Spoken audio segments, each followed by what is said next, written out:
wake me up. Yes, sir.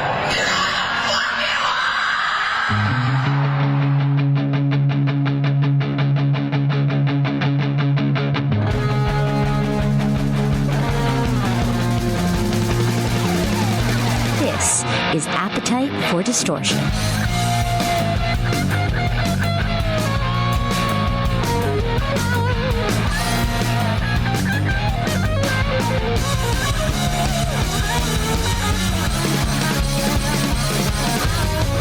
Welcome to the podcast, Appetite for Distortion, episode number 323.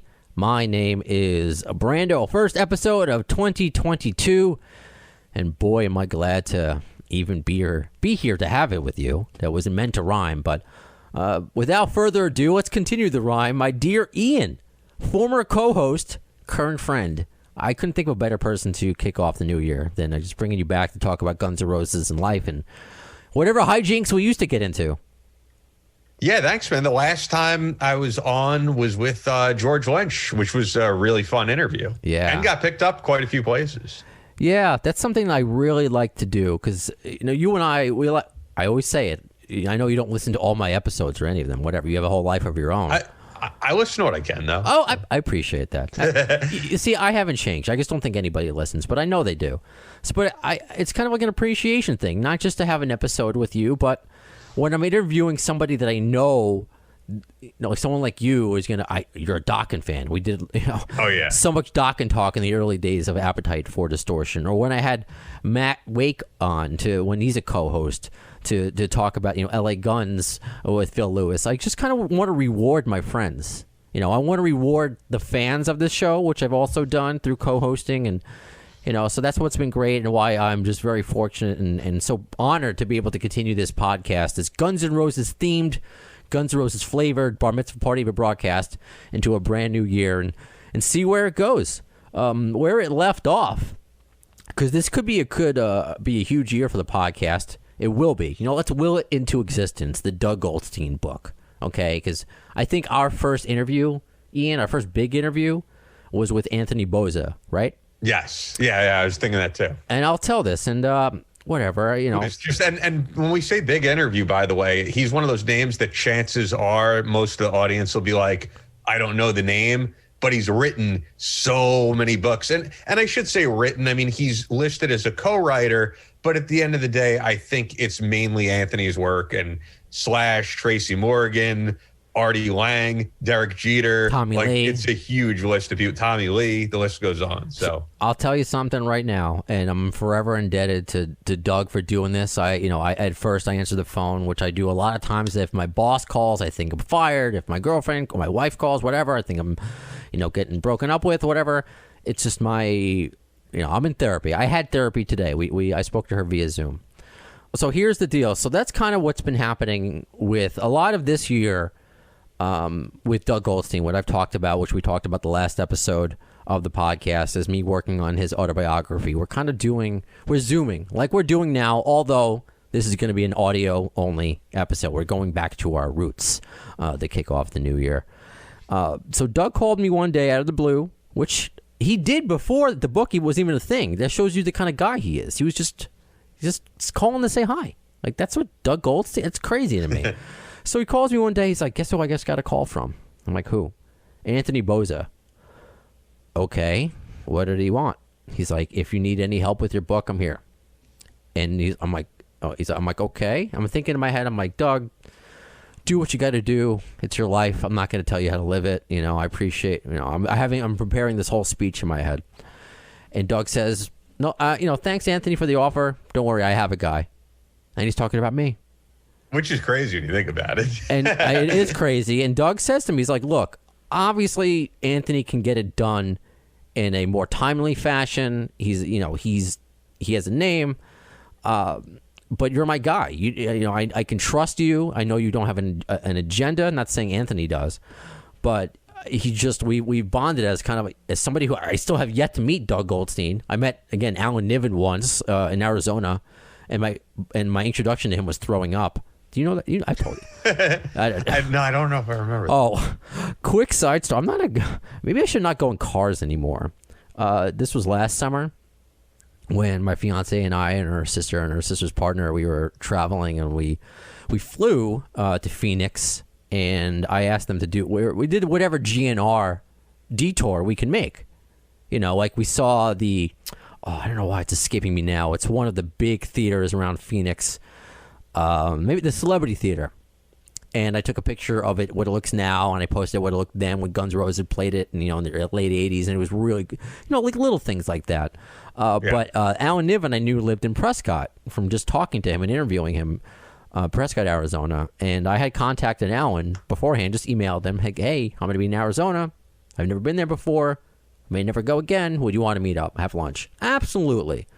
So we were on our way to meet him, and my fiance loves taking and I apologize to everybody who hasn't heard this, but again, not everybody listens to every episode. But she just loves taking the scenic route everywhere. You know, it doesn't matter how long it is. She wants it, you know, pretty and all that. Fine, which is great. And I wasn't driving, so I could look. However, when I'm not driving, I get massively car sick, which I had no idea because I'm usually driving. So I got massively car sick on the way to meet Alan. I'm having them pull over every 5-10 minutes to throw up. I threw up in my shoes. Like, it's just like, I don't want, am I going to cancel on Alan Niven? Like, I got to meet this guy. Come on, man. Even for the pic for social media, it's like, I've met him. Like, come on. And, you know, when I get there, I'm spinning. Like, I haven't drank in 6 years, but I feel like I'm drunk. And I'm like on my way to the door of this, you know, very nice kind of, I don't want to say very nice. It was like a nice restaurant, cafe, winery mixture kind of thing. It was a cool place where we're going to have lunch with him and his wife.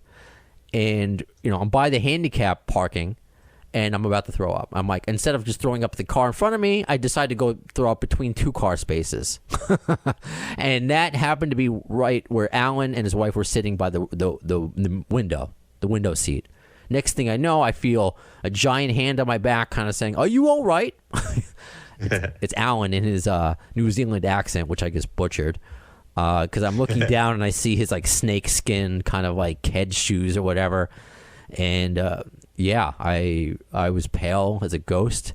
And eventually, when he bought me ginger ale, had some fries, I got some color in my face, and you know, we later took the picture, which is online, all 4 of us right in the spot where I threw up. But the funniest part, which will go back into the Doug Goldstein thing, which is going to be again a lot of the work that I did this past year and this year. Is going to be devoted into that, and of course the podcast, because that's what, you know, this is all derived from. My fiance, and no fault of her own, she didn't know. She mentioned that she's like, "Oh, Brandon's writing Doug's book, and he told me that you guys don't get along so well." Then I turned white again. I'm like, "Oh my god," because Alan just doesn't like Doug, you know, for his reasons, and. You know, that was just a funny situation, and I'm telling Alan. So then, at that point, does he think like you're trying to write some dirt about him or something? Right, and I think I really, which is the truth, because I'm very.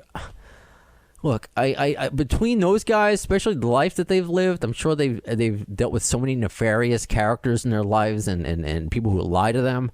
I'm just such a bad liar. I really am. I'm not trying to get anything out of Alan. I'm not asking these questions. And I saw right away when I just said, hey, you know, this is just an example of a story Doug's telling me. It's just, he's telling the good and the bad about not just you, but himself, or everything. He's telling everything. And that's why he picked me, because I'm not going to pick sides, because he knows I like you, Alan. He knows that I like him.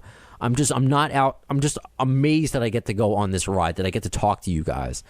And I think he understood that, but I told him one story that Doug told, and he's like, "Oh, that's not how it happened. It's this." I'm like, I wasn't there. Like, I'm not going to tell you he's right or you're wrong or vice versa. This is just his story. If later on in life you want me to help you write your book, sure. He's like, "Oh, no, I'm not going to write a book." I mean, I'm like, depends how well it does, man. That's what it'll all be dependent on. Then I'm like, it's Doug's life, and I'm just helping shape it. So I just know my friend Jack Murphy, right, who wrote his own autobiography, which did really well, and wrote a number of other books, like fiction books. When our mutual friend, who he introduced me to, James Smokey West, wanted Jack to write his autobiography, Jack told me, he's like, writing from someone else's voice is like the hardest thing I've ever done. He's like, I don't know if I'll do it again, you know? It is hard, and that's what she said. Sorry, I was just watching The Office, and we're not going back to the really early days. I don't have sound bites queued up. Don't worry. Sometimes I go back and I'm like, I do make myself laugh with them, and sometimes I'm like, Brandon, you should have just left it out. It didn't need a stupid soundbite there. You got to leave your chemical imbalance. The sound bites are cool though, and sometimes. It's also like old school what we are used to. Yeah, at some point when, I'm still. The world's not changing. I'll get a true setup the way I like it with sound bites and everything else, and better camera and all that. But whatever, I digress. So we're talking about a lot of that with Doug the last episode, and I've told the Allen stories before. And again, it's nothing. I have nothing bad to say about either of them. They've both been so kind to me, despite whatever issues they may have towards each other. Not my fight, kind of thing. So I went up not planning to record another episode until maybe the first week of January, because I'm away. Yeah, in desperate times, like if Axel called me or Fernando took me up on my offer, I could have recorded into the internal mic. I brought my laptop with me. I could have used my headphones with the microphone, the little Apple iPod headphones in them, whatever. Because I thought, and I've already announced it on Twitter, because again, even though we haven't done a podcast in a couple weeks, I always say this. Social media is where the conversation continues, at the AFD podcast. I got a yes from the management, whoever's handling the tour of Mammoth, WVH, and Dirty Honey, who I thought I was never going to get. And this kind of parlays into a few things, because we're going to talk about today the recent Slash interview and the recent DJ Ashba interview, which they talked about things that I am told that I can't talk about on this podcast, and that's why I don't get certain guests, which is just, it's frustrating. So, you're a radio guy, obviously, or were, however you want to look at it, coin yourself.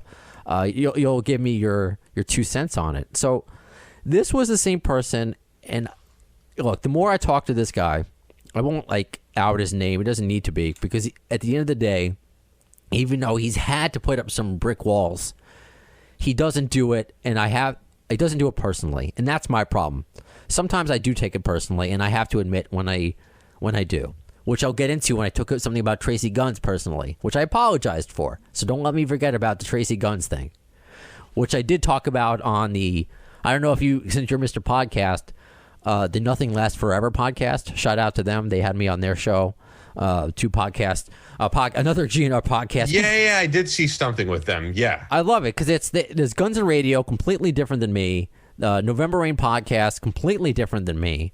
And I just love that we can all live in the same GNR universe. But they had me on to talk about a bunch of things, and I was fresh off this quote unquote Tracy Guns thing, which I just had to vent and get off. But anyway, so this person that I won't name is the same person who canceled the Duff McKagan interview on me when he was promoting Tenderness. And I wrote a letter, an email, and he wrote a very nice one back, even though I was just so frustrated with it, and I showed it to coworkers, and they're just like, they get it, but they don't get it kind of thing. And, it's just so hyper worried about clickbait and what sites like, and even though I thank sites like Blabbermouth and Alternative Nation for, otherwise, who would know about me other than the GNR freaks? It's how people get. That's how little people get known. I'm not Ryan Seacrest. Yeah, I'm on the radio, but not as often as I used to be. I mean, I'll fill in sometimes on Q1043 and as the morning producer and chime in every now and then. I've done WBAB. I've done WPDH where I'm like the idiot talking between songs. So I mean, but I'm still. I'm not famous. I get it. I get it. So how does anybody get their platform off now in today's world? Social media. Right? So that's how you do it. And other sites that pick you up and say, hey, check this out. But it's not for sure. But I'm not setting them up to be like, hey, here's a salacious question. Take it and run with it. But there are interviewers that have ruined it for the rest of us. It's been told to me by people who say, specifically Tommy Stinson, that when I interviewed him the first time, one of his reps said, there have been interviewers that say, yeah, I'm not going to talk much about Guns N' Roses and the Replacements. And then that's all they want to talk about. Yeah, if you agree to that formal, prior, then you got to stick with it. But yeah, I know what you're saying too. And also sometimes what you have to title the episode to get clicks. I deal with that on my own. I'll give you a recent example, for example. But I had a guy on who, if I remember, he did some contracting type of work. But that same week, it was major news, and this is in my world, but that in my world, GNR reference there, but Eddie Gallagher, the former SEAL who was pardoned, went on some podcast and basically admitted to the illegal act, this killing of this guy that he was pardoned for on a podcast, because you could tell he got very comfortable with the host. So we spoke about it on my podcast, on Battle Line Podcast, and coming from your perspective, you know how it is. If I title that episode The Guy That We're Having On That Week, or if I title it Eddie Gallagher Admits to Unlawful Killing, which is going to get more clicks? And that particular guest got mad at me. He's like, now I can't promote this because the title is this guy and I don't want to be promoting that. And it's just like, but I also got to look out for what's going to make the show more popular. And you got to walk that fine line. I don't want to be, I don't want to put anything out there that's misinformation. Right. Titling the episode Eddie Gallagher Admits to Unlawful Killing, that's actually what he did. I'm not titling it something that didn't happen, so. You're absolutely right. And I think that's a great example because on this podcast, I don't think anybody has come close to admitting murder. Drug use, and it wasn't on. And that's the thing; it wasn't on our podcast. That I'm commenting on another podcast. I got it. You know what I mean? I see. But the point is, I see. More people want to hear about that. That's big news than want to hear about who we're interviewing that particular week. And I'll put that semicolon this guy that we're having on. But I just in your head what is going to get the listens. If Slash says something crazy, yeah, that's what people want to hear. If Axel says something that's out there, yeah, that's what we want to hear about. And I totally get that. And I see that. And I like to think that I ride on the line of caution more often than not, that I don't have. You look at my titles, they're punny, or they're just puns. I don't know if they're punny, but they're play on words. They're not clickbaity, unless it's just kind of like a matter of fact, like Josh Freese quits Guns N' Roses. That's the thing. If you had a bombshell, you're gonna title. You have to. Right. But again, to me, that's not even like such a bomb, because it's Josh Freese. He quit Guns N' Roses years ago. And no, but I mean, if you had a bombshell, if you had a major, maybe you couldn't title it this, but when Duff's wife came on and said like, there's new music, if you can title it that she says there's new music, you know what? That's you read my mind. This is why, even though you're former co-host, you're still going to be co-host of my heart forever. So, because I'm actually Googling that right now, because I think, and this is what I do, just to show you as a perfect example. I just want to make sure I remember it correctly so I don't misquote my own title. Yep. Susan Holmes McKagan talks books, my voice cracks, family, and new GNR.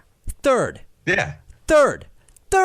I prioritized. But you still got to put it in there. I prioritized what she was promoting, her lovely family, and then new GNR. So that is the worst that I get. If it didn't bother her, though, would you title it, if you knew it was okay, what is it again, by the way? Susan Holmes McKagan, right? Yes. Susan Holmes McKagan says there is new GNR. Like, that'll get more clicks. And we changed something, and I will always credit, people hate on Alternative Nation and Brett Buchanan, but when we did an interview with Bobby Brown, not, the...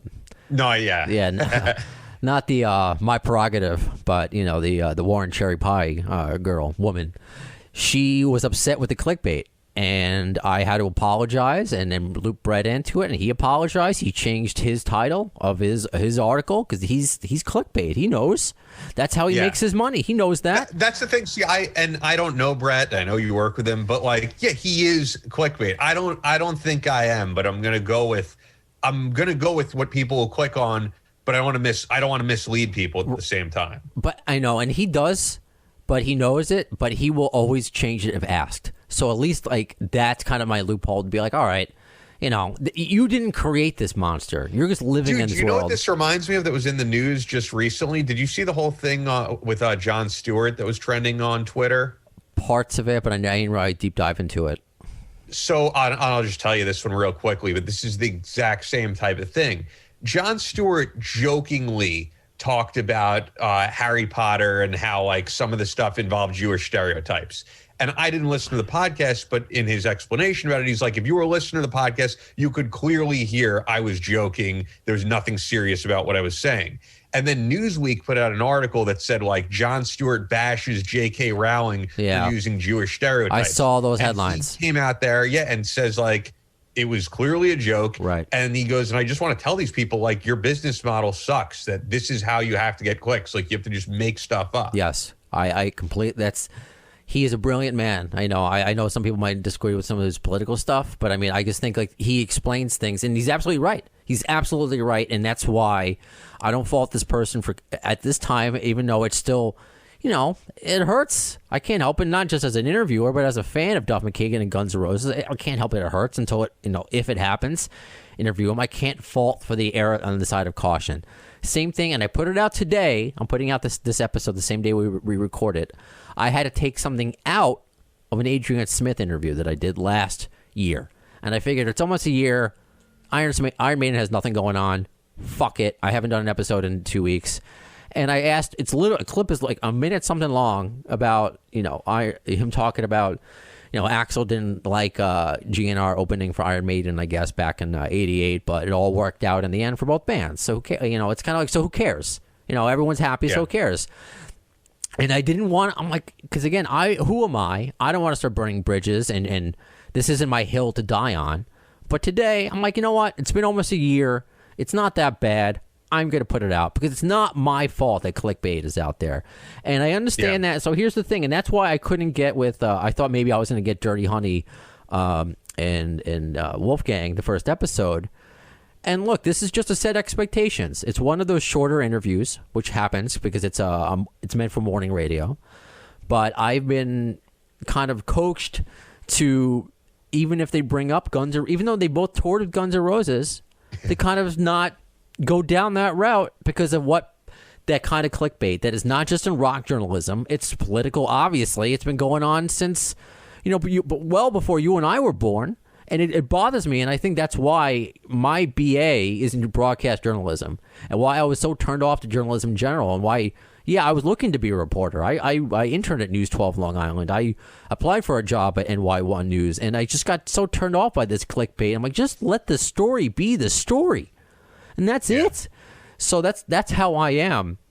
But at the same time, the problem is also just like us as the consumer. I mentioned Jack Murphy already, but I remember him. He, because he does war reporting and foreign policy, and so I remember him talking about this with me, and also just a guy I did podcasts with for so many years. But I remember him going on like a really passionate tirade, I guess you would say, where he was like, "Don't tell me this isn't what you guys want to see because you click on this. You guys click on this every time." So he was like, I can write a really well-researched piece about what's going on in China and like have works cited. And he's like, and then I could write a piece about some douchebag dressed as an Army Ranger at the mall and stolen valor. And he's like, I know that's what's going to get the clicks. That's what you guys click on. So don't tell me this isn't what you guys like. And he is 100% right too. And therein lies the catch-22 or whatever. It's the frustration.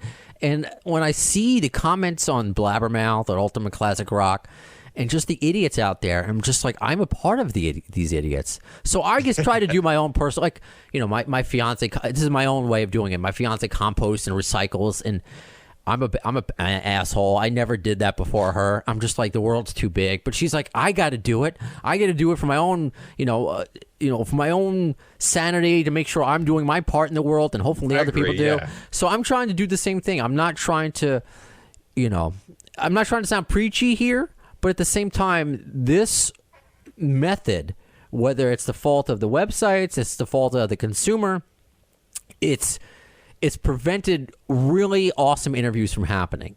I posted some clips on YouTube in between the break. If you haven't subscribed on our YouTube yet, please do so, because almost daily I've been adding old, awesome, just like clips, like the ones that Ian and I have done, things that you haven't heard in a while. And I was kind of reliving, like ones like with Brain and just like really fun ones that we did. But no, I saw like Darren Miller. I wasn't on with Brain, but like Darren Miller, I saw we put some of that up.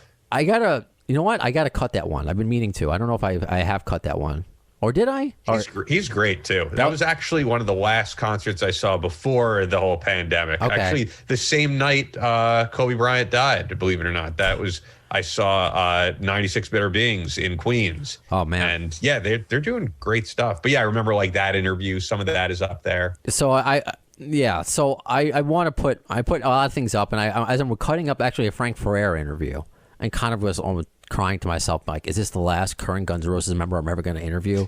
Because of just like the fallout that I heard about, and it's the same stuff. So it's not just Team Brazil that puts up these roadblocks. It's not. It's not. So I don't want them. That's why I've always said I don't say bad things about them. I don't know them. I don't fault them. I just want a line of communication, because I saw some troll out there saying that I badmouthed Team Brazil. Show me that, please. I would like to apologize for it if I did, which I didn't. But this is what I'm saying now is just, it's a tactic. And I understand that tactic. But at the end of the day, I want to be able to just have all these, 300 plus episodes, have enough cachet where I could talk to, I have good relationships with people like Todd Kearns, who knows Slash. I have good relationships with Susan Holmes McKagan, who obviously, married to Duff. To be like, okay, this guy Brandon, something's going to be benefited from this interview because of the mental health stuff that I talk about, how I really care about the person who I'm interviewing. Because I will say, and maybe this isn't the best thing to do. I don't know if this. Our former buddy Art Devana used to criticize me about this. That I will offer, hey, if you say anything on the show that you're not comfortable saying, I will take it out. This isn't a live show. This isn't a gotcha. If that's the only thing that bothered me though about the Iron Maiden when I had to take out the Adrian Smith. I mean, the management sees the schedule. You see Appetite for Distortion. What are you doing? I had to take out something recently out of a show that like I thought was a great line, and you tell people that you'll do it, and I always do, but it's just I hate it. Like I know I had a guest on who had a funny line that we were talking about, like how the VA pays like these small checks, and he was like, "Yeah, it's enough to pay for my weed." And then he told me, he goes, "Could you take that out? Like, I don't want to be a target and I get it, but it's like, yes. It was a funny line, dude. I want to keep it in there." You're absolutely right. And sometimes, but when in doubt, leave it out. I was told that by a program director of mine at WB. Only leave it out if asked. I mean, if right. No, I do. I did it once for Eric, and just like for just separate things. I did it once for Eric Valentine, who was the producer for Slash's first solo record with all the singles. And he also produced some Gwen Stefani stuff. He did a Gwen Stefani Christmas album, and he mentioned it. He's like, I wasn't supposed to mention that yet. And I'm like, okay, sure, whatever. Oh, yeah, that's understandable. That's fine. Or when I interviewed Jerry Cantrell, they said, you know what, can you put this in the can for a few weeks until his single comes out? Sure. But again, I took out the Adrian Smith thing, and I even took out something that London Hudson said, even though that got clickbait, despite like me trying to the best situation for a 15-year-old to do it, and that had to be improved by Slash and Perla. So I do it the best, and they had an adult on the phone also.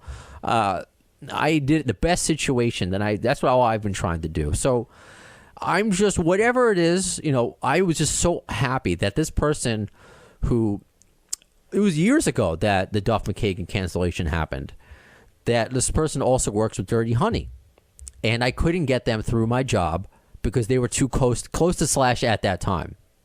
And he, again, just the clickbait thing.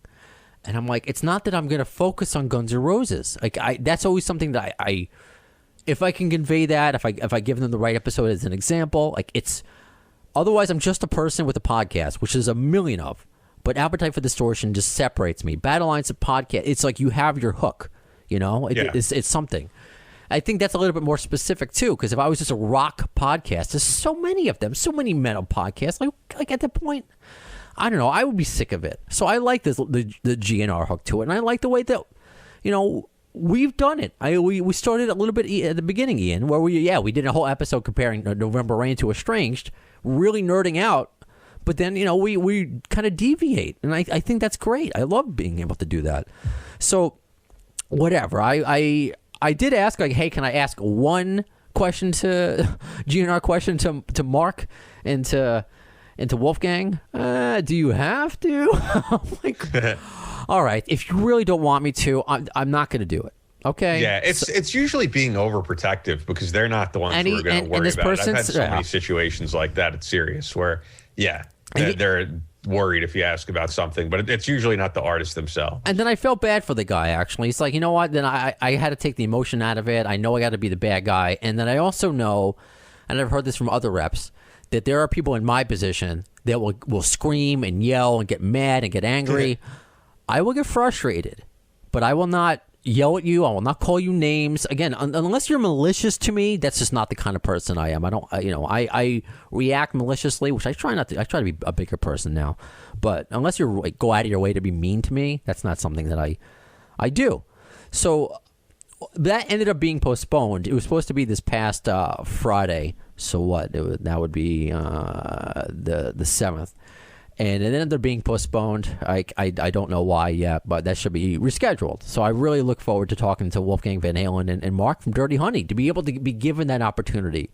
And I've said this to Bumblefoot. Bumblehead. You know what? At the end of the day, I'm having you on my podcast. My fan base is going to want to hear from you anyway, regardless of whether or not I ask a Guns N' Roses question. So that's okay, and hopefully it leads to more and more trust. And this will lead to the big thing, and again, we're going to get into the DJ and the Slash interviews, the big stuff. But again, this is the first episode of the year, so there's a lot to talk about. I've been off for a couple weeks. It could have been a lot longer. So as I'm in Chicago, I did some GNR tours. Last time I was there, I went to the pinball machine place. I actually have the thing he gave me. Yeah, I remember you showed me that. It's awesome. Yeah. How did you like playing the actual game? I wanted to watch it. I want to watch somebody else play it. That's the problem. Oh, you didn't get to play it? No. I played it. They have one. Okay. But I find myself, because there's so much going on, to wanting to watch it, to not wanting to play it. Because at the end of the day, pinball is, and no offense, it's a major industry. It's just paddles. I don't know. It's fun though. I like it. It is fun. I love playing the. I'm trying to think. Actually, have I played the original GNR? I think I did at one time. I'm trying to remember if I have actually. I don't think that I have. But at the end of the day, because I know I've played the Kiss pinballs. Okay. There's a place in Delray Beach, Florida, on Atlantic Avenue, and I love that whole area. But yeah, they have a huge pinball arcade, and yeah, they have the Iron Maiden, Metallica. Okay. Both Kisses, Ted Nugent pinball, which I didn't even know exists. I didn't either. They have a ton of different, and then everything else. But those were the big music ones. I'm surprised it wasn't like the Ted Nugent buck shooting. Those games that they have. No, but there are like guns all over the pinball. It's typical Ted Nugent. But there's just a ton of them at this place, and they all also have like all the different sports pinball games, but it's really cool to see. And I don't think they have Guns N' Roses. So I don't know if I feel like I'd remember if I played the original Guns N' Roses pinball, and I don't think I have. I don't think so. I'm weird when it comes to video games. I don't play them now. I did when I was a kid. I still have my heart on Bubble Bobble and Mario Kart. I loved all the wrestling games. Madden's R.I.P. John Madden. I still play Mario Golf 64. That's the only game I play. Nice. But when it got to like PlayStation 2 and stuff, I know it's so funny, like how all that is now. Because I just keep thinking back to Resident Evil 2, which is one of the best games also ever. I loved watching people. It was like a movie to me. So I found that just because of all the stuff going on the screen within this new Not in This Lifetime pinball, to just really I'm like, Shauna, you play it. I just want to watch this. This is just awesome. And it was cool. And also there they had the guy who was like the maker of the Addams Family pinball, which I think is the most successful pinball of all time, the Addams Family one. It was really cool. So this time around, the only Guns N' Roses related thing is, for the second time, I went to Chicago Tattoo. And I really influenced my fiance bad. She only had one little tattoo behind her ear when we met. Now she's got a few on her arms. So I was like, you know what? With this podcast, I have the one Guns N' Roses tattoo on my left shoulder blade of the boy writing in the book from Use Your Illusion 1. At some point in my life, I kind of want to get a November Rain motif across my shoulder blades, get the other Use Your Illusion boy from 2 outlined in blue on my right shoulder blade.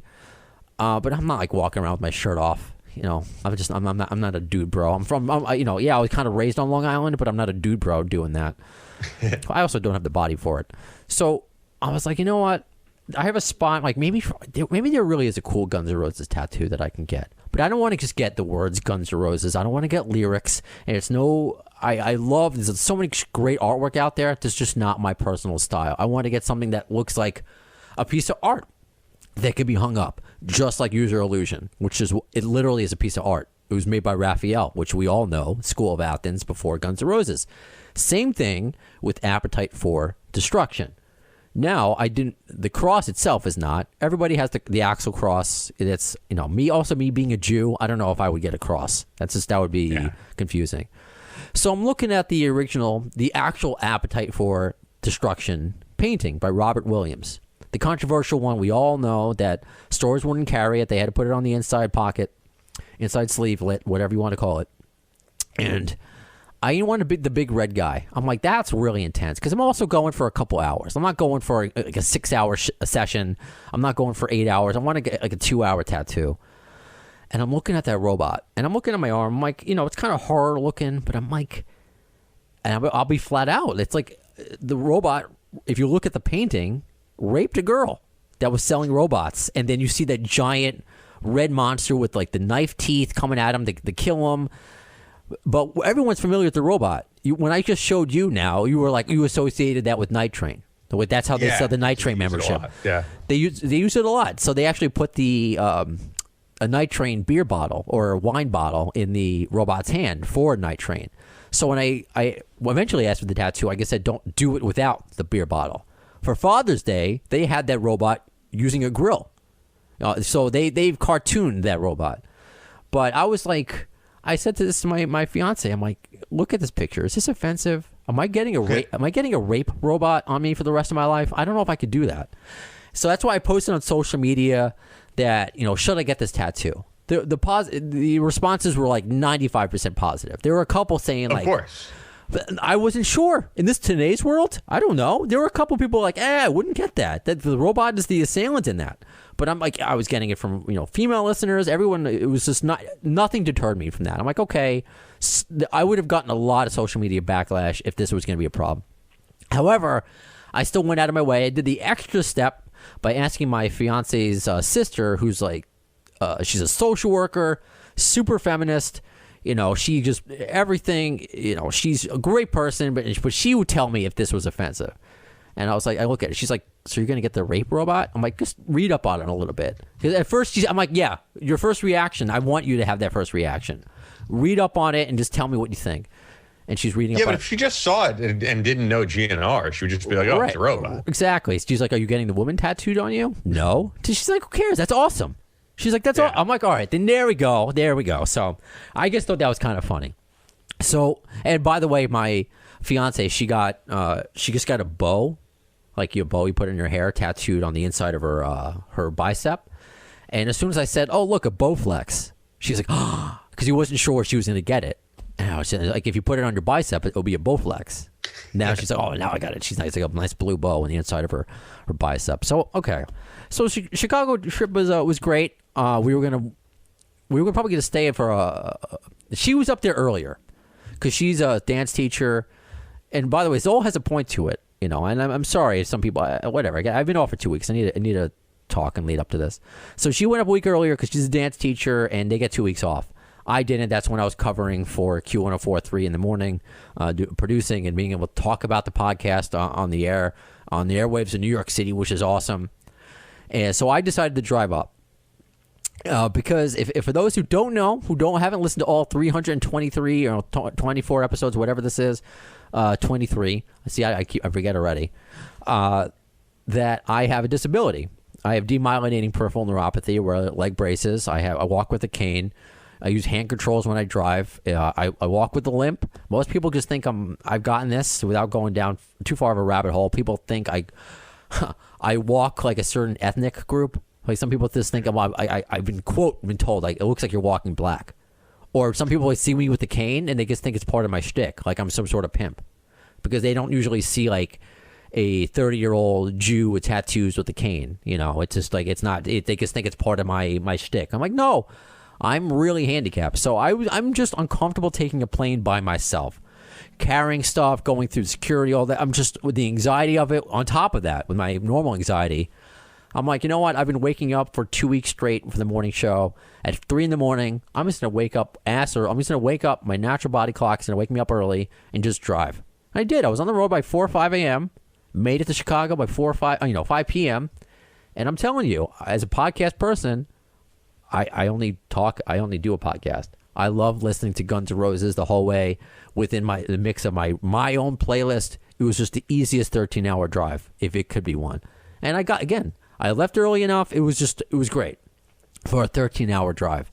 And again, that's when I got there. We got the tattoo, tattoos, and we were going to stay until that Saturday, but she wanted to go to work, and I thought I had to be home for the Wolfgang Van Halen interview because I wanted to record that properly, and then that ended up being postponed. It's like, you know what, let's leave Thursday. We thought we were going to beat the snow. That's where the problem comes in, and why I'm lucky to be here today, and just, I guess, maybe taking advantage of this podcast. So she drove like the first half of it, which I'm usually the driver, but she was kind because she knew I drove the whole way up. And it just got to a point where it started snowing when we hit Pennsylvania, and she's like, can you drive? I'm like, yeah, of course. At this point, I've driven in snow before. I did trips from, Long Island or Brooklyn up to my radio station at the time, WPDH in Poughkeepsie. So I would drive. People are familiar with the Taconic State Parkway and the Hutch. I've driven through Hurricane Irene. Driven through blizzards. I've driven through some bad shit. Not to say that I haven't gotten into some accidents also, but I've driven through some bad shit. And I was doing well, man. There are parts of me, I was just doing well. And there were parts where I'm just like, I just want to get home. That maybe I should have went maybe a little slower than I should have, but I was fine. But there was this one part, this car ahead of me just didn't have hazards on. So it came up closer than I thought it was going to, it came up quicker than I thought it was going to come up. Because you couldn't speed on that ice. You just couldn't. So, but obviously I was going faster than I would have liked to. I know it gets to tap the brake, not to slam on it because there's ice, you spin. But even that tap, man, that tap spun me out. I was like a Guns N' Roses pinball. Bam, bam, bam. We're facing the other way. I'm against the railing, facing the other way on the highway. So my driver's side is pinned to the railing. So we're like on the the right side of the road. It's crazy. All the airbags went off. I check her. She's freaking out. Obviously, she's thankfully okay. I'm checking my mouth. My mouth is bleeding. Because the other time I experienced an airbag going off, I thought I broke my nose, but that's just if you've experienced it before, it just obviously comes out with force, So she has some light bruising from the airbags. Other than that, she's fine, thank God. So with me, the airbag broke my glasses in half. The one you're seeing right now, Ian, is my backup pair, which thankfully is the same prescription. My lip, I looked like Bubba Gump. It was just oh my God, it was the fattest I don't know. I looked like somebody. If you look at National Geographic and you see those tribes where they put those discs in the bottom of their mouth, that's what I looked like. And then I smile, and then I see my tooth chipped, where I look like Lloyd Christmas from Dumb and Dumber. I look like Jim Carrey. And I'm like, oh my God, and I'm checking everything else is fine. We call the police, EMS. I wasn't sure if I needed stitches. We do go to the hospital. I didn't need stitches. It eventually, the biggest thing was my lip was just not stop bleeding, but I'm not on blood thinners or anything. And by the way, again, I'll promise to go back to Guns N' Roses. It was horrifying. It was just horrifying. I probably would have still done the interview with Wolfgang, on 0 hours of sleep, with a fat lip and everything, and not pass that up. But I'm glad that was postponed. But yeah, man, it was just, it was horrifying. We eventually obviously got back home with, renting a car, all of that. My mom has been great with helping us out with the, going through all the insurance bullshit we got to do. And yeah, man. So I don't know if anybody, you said you haven't heard when we were talking before recording. And if anybody has heard me sound like Mike Tyson, I don't know if I sound like that this episode. It's because not at all. All right, good. Because I'm missing a tooth. I was worried about talking this much with the chapped lip, or it just looks like a busted, now at least looks like a busted lip. My fiance said, she's like, it just looks like you haven't, you have a really bad chapped lip this morning. Whereas before, it just looked like I was a zombie. It was it was horrendous. So, I am getting better, thank God. But I guess you know what it got me thinking? And you're the right person to ask. what do you think, like, Vince Neil has just dealt with the rest of his life, getting into a car accident with Razzle and killing somebody?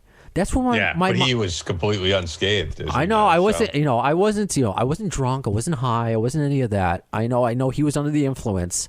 And same thing. Another example was with Slash. I know it wasn't driving, but it was, Todd Crew. And some people just like, you're involved with somebody who died, who you didn't want to die, and just how that affects you for the rest of your life, and what that could do. And I, do I blame Vince? Yeah. I can't say that's all pinned on how Vince Neil may act, but I mean, my God, to live with that burden for the rest of your life. I mean, I couldn't even imagine if something happened to her.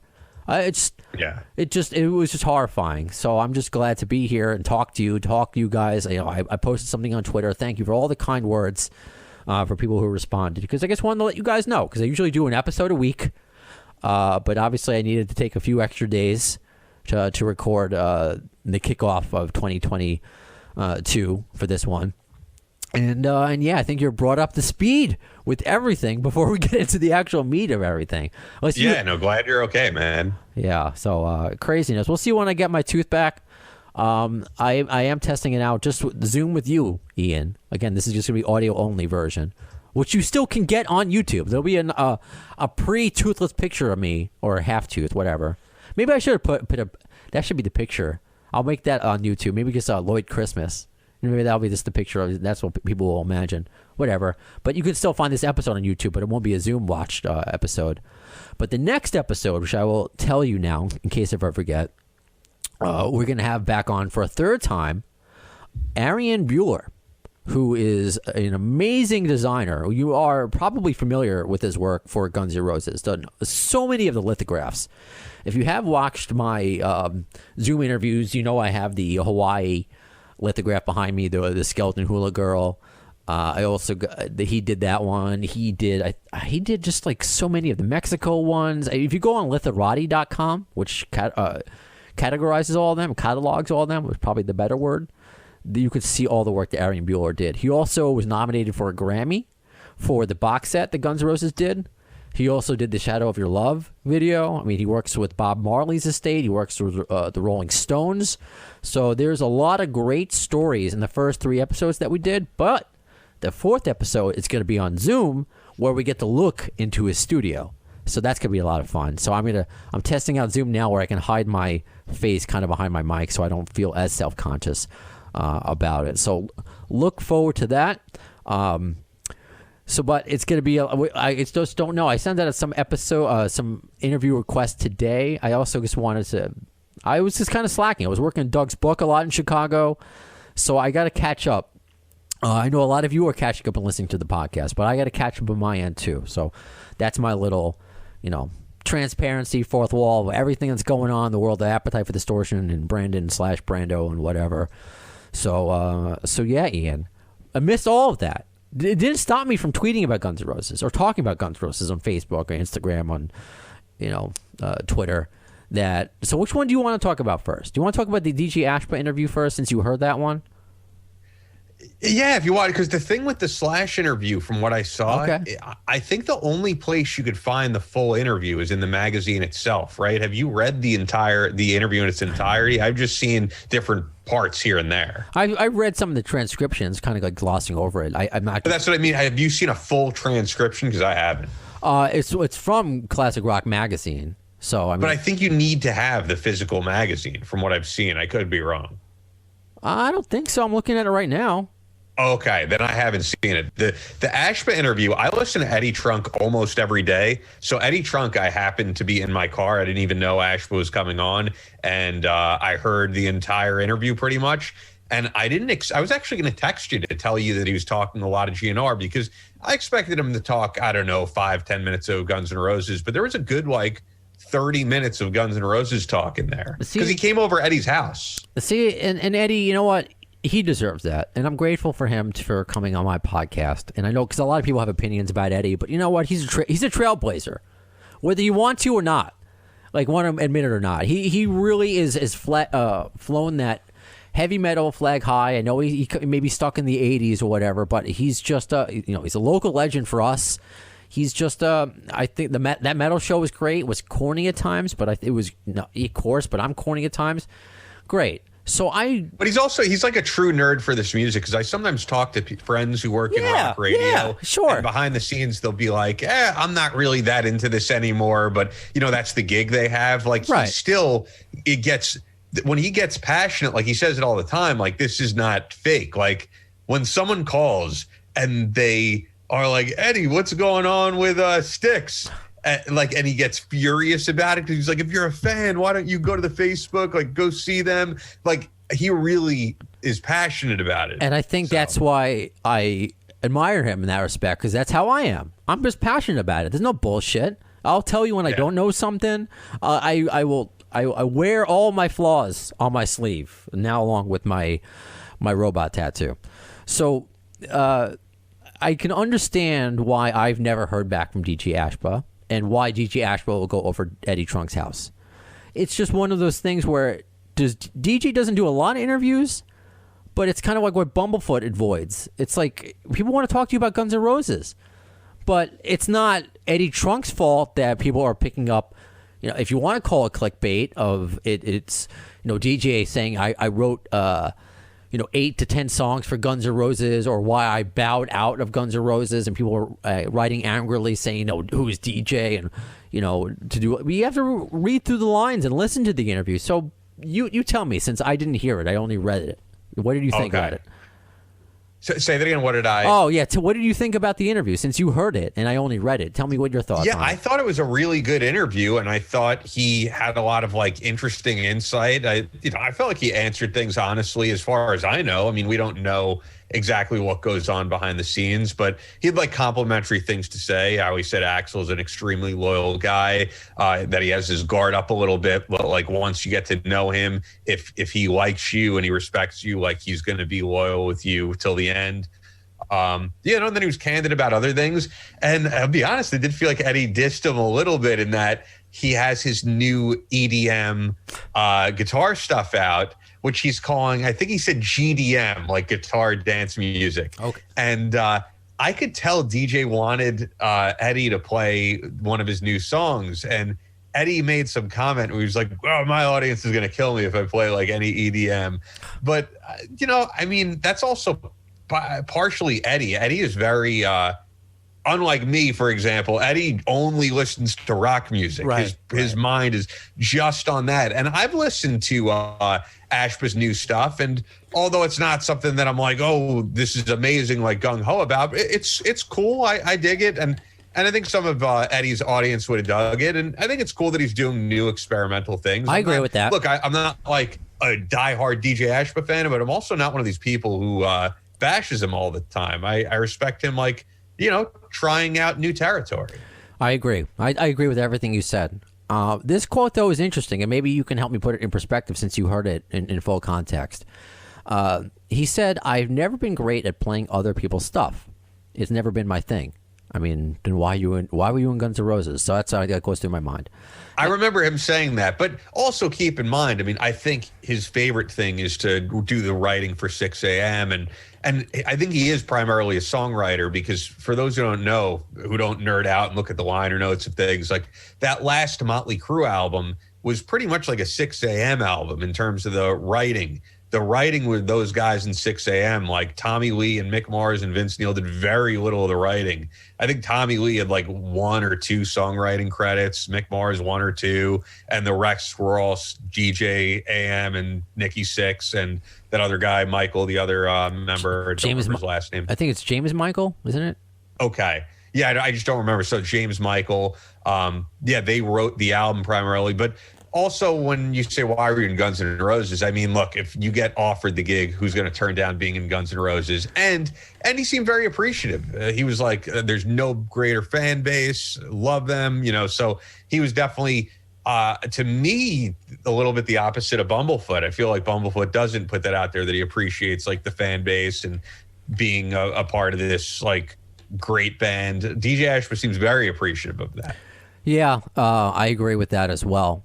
I think Bumble, I don't think he doesn't. I think he does appreciate the fans. If you talk to anybody who's ever met them, including myself, I think he's just so bitter about that situation where if he submitted songs just like DJ did, 8 to 10, like, yeah, I can play other people's stuff in hopes of creating new stuff. It seems like Bumble didn't take it as great as DJ did. But he continues, and this is where I'm a little confused, and maybe... And can I just throw out there, though, it's like, if you join Guns N' Roses, you know that they took... How long was it? 15 years? Like, how long is it? I don't even remember. Yeah, I know. You got to know. You got to do some research on the girl that you're dating, man. You got, yeah, exactly. You could be hopeful that they're going to put out new material, but you know how long it took. You can't hold your breath for it. Yeah, no, because you'll die. So he continues Ashba on the interview saying, but if Slash was coming back, that was the best of both worlds. So it was like, fuck, we'll get the most out of the band back. I can go do what I want to do. So it worked out great. I bowed out, I should say. And I think Richard was the guy for that slot anyway. That was more of a Richard role, I think. He fits that way better than I would have. So my question here is... And can I just throw out there, because I don't know if it's in the excerpt, but then he also said at that point in the interview, at some point, he said that most of the parts that I learned are Slash's parts. And he goes, if I was to learn the parts that were Izzy or that were... why am I drawing a blank here? On well, actually, it was Izzy on Use Your Illusion, but I'm thinking of who replaced Izzy, and I'm drawing a blank. Gilby Clarke? Gilby Clarke, yeah. But basically what DJ Ashba said, and I can't believe I'm forgetting Gilby Clarke's name. I'm sorry, guys. I'm not a poser, but well, you're not. You're not hosting this podcast with me every day, so you're good. Yeah, I just forget sometimes. But and I also forget, he didn't technically play on Use Your Illusions. He played on the tour. I mean, think about it. They all are Izzy parts, really. I mean, you think. Yeah. So what DJ Ashba said, though, is that if I were to have to learn the parts that weren't Slash's, basically, he's like, it would be so hard, because he goes night after night of playing these parts. It's basically muscle memory. He's like, I'd have to learn an entirely new way of playing the same song. And I could see that being a problem. And I could totally understand that as well. You think of even just us with radio, when you're at a station for so long, you might say the call letters, you might say the number, but I couldn't imagine playing a 25 song set and every song has to be played in a different style after you've done it for however long you was in the band. I think 6 years, 7 years, however long. Yeah, when I read that quote too, it made it seem like I got it. I completely got it. But here's my question, where he's talking to Richard, saying that he was the guy for that slot.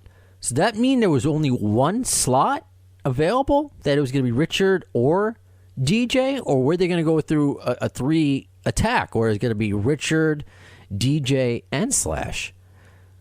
That's what I would think, though, the last thing you said. And the thing is, even though that might sound crazy, we all know that, Axl doesn't have a problem with having a very large band. Right.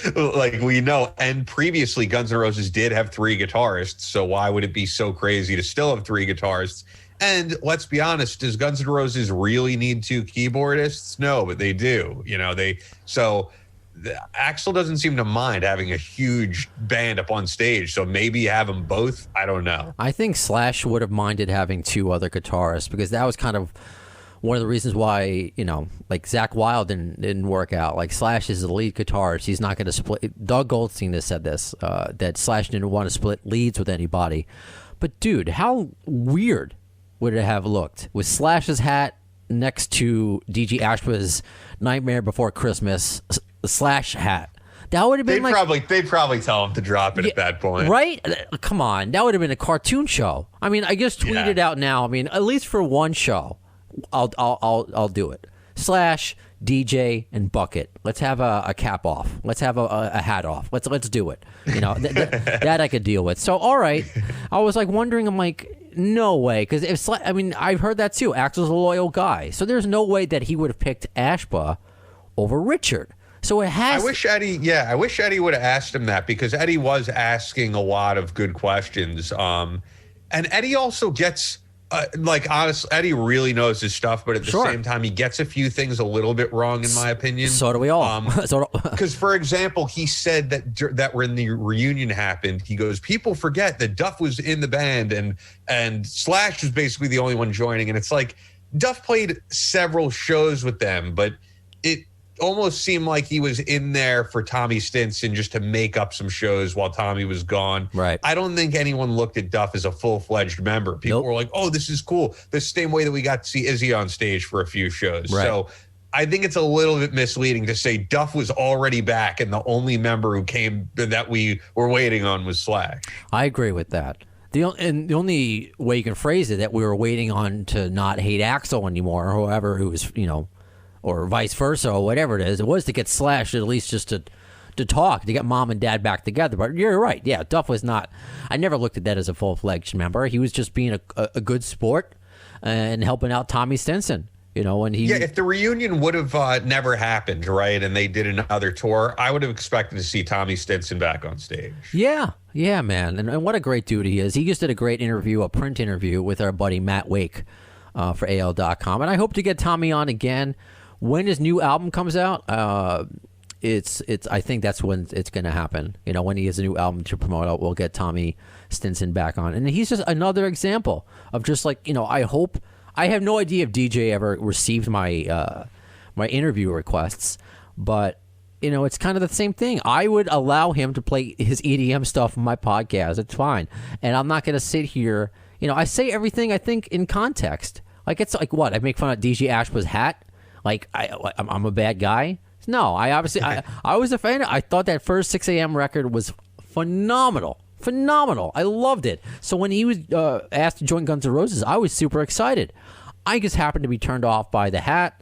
Like, I'm sorry, because it's like Slash, the guy in the hat in Guns N' Roses, and the Hulk Hogan thing that he did with like putting his ears, his hand behind his ear. Oh yeah, and also not just the hat, when he was also smoking a cigarette on stage, and I feel like those weren't things that he did until like a little bit later on. Yeah, I'm like, you know what, because I was just like, you know what, you just be you. Just be like, you're unique enough as yourself. You don't have to go above and beyond. But again, that's just my perspective, and it didn't really take anything away because I think that's where I think Scotto, that might have been like you and I met was at Roseland, right? When it was like DJ Ashba was there, and it was a great show. It was fun. It was the first time they played Estranged, right? In like 13 years or something like that. Well, no, not that particular show. It wasn't that show, or was that just that year that they played it? No, it was just that year, because I even remember on the forum people were like, holy shit, you could find it, because okay. It was that year, though, definitely. Case in point, I don't remember everything correctly either, and I'm the exactly. But no, because I think it was a bigger show where they did it for the first time in 14 years. Like, it was a big venue show. Well, whatever it was, I mean, it was still a great show, and I enjoyed it, but is it? While you're talking, I'm going to see if I can find it. Okay, no, please do. I need a producer. I need a co-host, because that's how we would help out each other. Sometimes one of us talking while the other one plays producer. But yeah.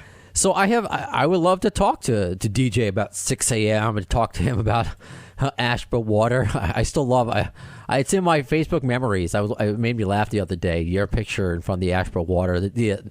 When I was in Vegas. Is Ashba Water still a thing? No, I think it went out of business. And then he also did a cover of Ciao Bella, which that's cool, man. That's his new, as he says, GDM stuff. Yeah, like, you know what? Again, just like you said, may not be my favorite thing in the world, but it's pretty cool. There's no reason. Okay, just to get it right here, because I knew it was a big show. The first time they played Estranged since 1993 was at Rock in Rio, Brazil, of course. October 2nd, 2011. Oh, okay. All right. Thank you. I appreciate that. All good. And I put it out there since episode 1 with you.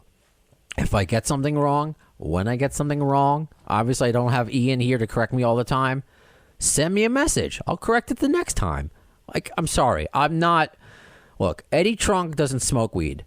I have I have a legalized marijuana medical card, so sometimes my brain cells that are not all in working condition.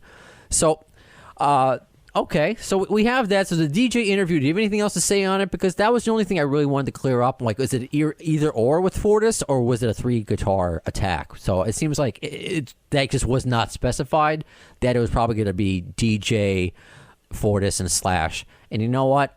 I kind of like that it is just back to the 2 guitars, but whatever. That's we don't know. I think he would have given you an honest answer if Eddie would have asked. But sure, it sounds like it. And Yeah, the only other thing that other big thing I guess that I could think of is that he said he was hammered every night. He said because he goes, I still don't know exactly why Axl showed up late to every show. I never really got a straight answer. Isn't that crazy? And he said when he would ride up, what is it called, the Elevator? I think he said.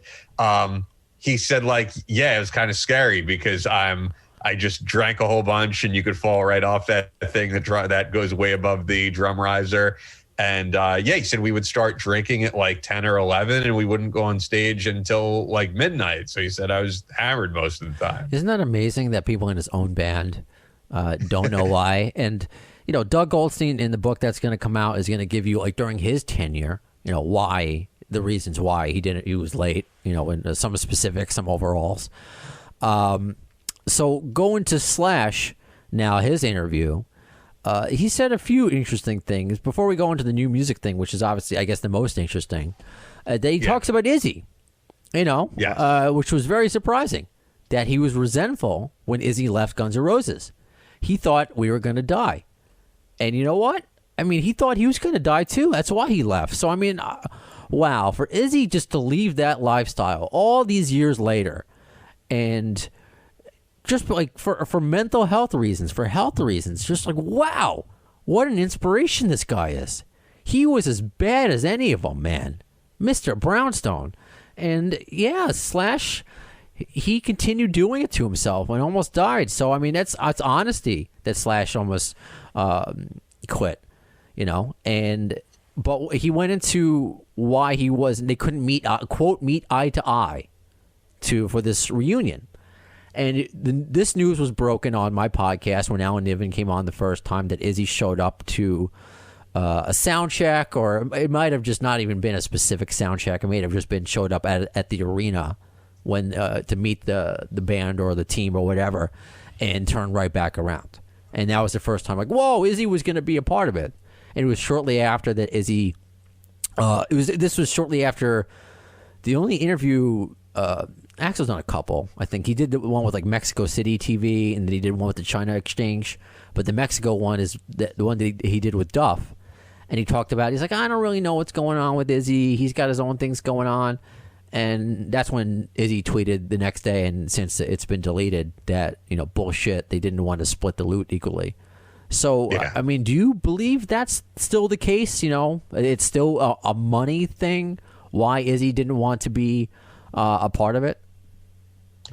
Because yeah, I think it always goes back to money on some level, and it sounds like a similar thing to, and I know I've brought it up on the podcast, but similar thing to Kiss. That's why you don't see Peter Criss or Ace Frehley. It is a money thing. I think that, and there's always people with those differing opinions of, you'll hear people say, well, a band is supposed to be a gang and they're supposed to be like splitting things equally. And then other people say, no, like it has to do with what people demand to see. And if I had, it's hard to say. I was going to say, if I had to guess, I'd say Slash is probably getting paid more than Duff, but maybe I'm wrong on that. But we all know like who the mainstream fan, the casual fan cares about seeing.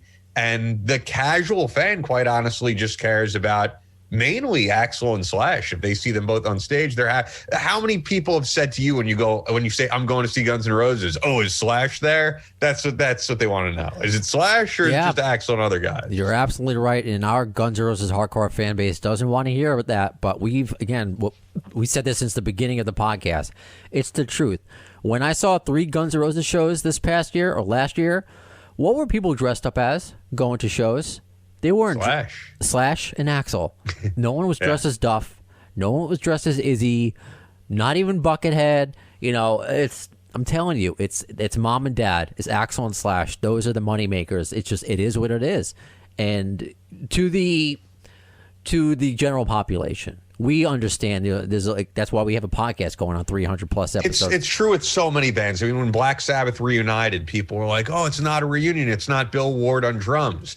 But the average Sabbath mainstream fan, they want to hear the big songs and they want to see Tony Iommi and Ozzy Osbourne, right? And whoever else is on stage. I don't think they honestly really care if it's Geezer Butler, if it's Bill Ward. I think as long as it's Tony Iommi playing guitar and Ozzy on vocals, they're happy and they're going to go. Yeah, that's the battery mates, man. So Slash went on to say, and this is again via Classic Rock magazine, this only came out a few days ago, that he really hadn't talked to Izzy since he quit Guns N' Roses. There was a lot of different issues that I'm really not going to get into, which I respect that. That's always the answer that I want. You don't want to talk about it, just say it. That's fine. I'm not going to push you for it. We wanted it to work out. Oh, this is actually rooting back to 2016, the reunion, not his first departure. Hold on. Damn it. My fucking cat just pressed mute. Get out of here. My cat literally just jumped on the mixer and pressed mute. That's what he does. So welcome to 2022. Thanks, GB. I love him. Anyway, so this is going back to the 2016 reunion that Slash hasn't spoken to Izzy much since the reunion. And he says there are a lot of different issues that I'm not really going to go get into. We wanted it to work out, but we really couldn't seem to meet eye to eye on the whole thing. So it just never happened. And that was it. So, I mean, open for interpretation. If you look at social media, everyone thinks it's money. Yeah.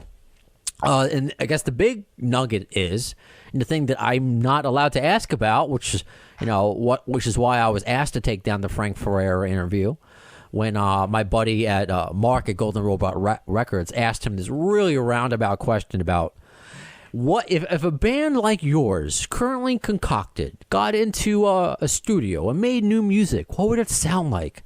And Frank gives his opinion on what new Guns N' Roses music might sound like. And I was, asked to take that down. But at the point, the whole episode is posted. Like, stop. There's a point where it's like, it's not fair to me. And so Slash, I guess, can talk about it. There's new Guns material coming out as we speak.